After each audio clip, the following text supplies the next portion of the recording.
This is Ian from Lean Media. Today I'm going to be talking about why I don't use virtual assistants. If this video helps you out, please take a moment to like it and follow me, and let's get started. Virtual assistant, this concept was popularized in the book by Tim Ferriss entitled The 4-Hour Work Week. And the idea was you could hire someone to do simple tasks for you online if you're running a business. For instance, you could hire a virtual assistant to do things like manage your social media or maybe to do some aspect of your Amazon Seller Central management. The problem with this concept, and also, by the way, if you search for virtual assistant for Amazon, you'll find lots of different listings on Upwork and other places like that. The problem with using virtual assistants, or for that matter, any sort of service where somebody has to access your account, you have to give permissions for other people to basically use your account. That may open yourself up to problems with Amazon if something goes wrong. Let's say that you hire a virtual assistant. You give them permission to access your account using the user permissions feature on your Amazon Seller Central account.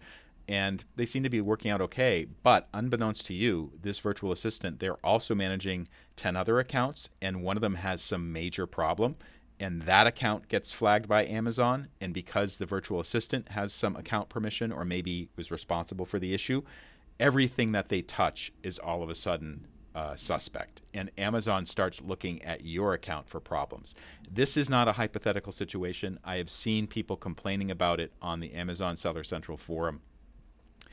That's not to say that all virtual assistants are bad or this is a likely outcome if you're using a virtual assistant, but I've seen it enough where I'm very wary of doing that, using a virtual assistant, and also very wary of using any third-party service that supposedly needs to have your Amazon account access to do business, but you don't know what other sorts of issues they may have encountered in the process of doing business.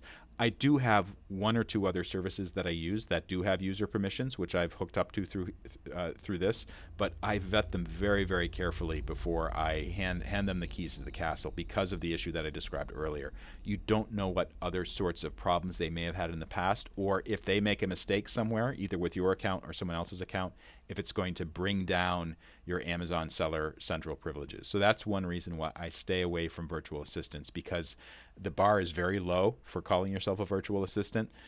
For most of these services, you don't know how good or bad that they are, or if they're, for instance, you hire a virtual assistant who has a good rating on Upwork, and then you actually don't know, but it turns out it's an agency, and they're subcontracting the work to someone else who is not so reliable. So that's my stance on virtual assistants, why I don't use them.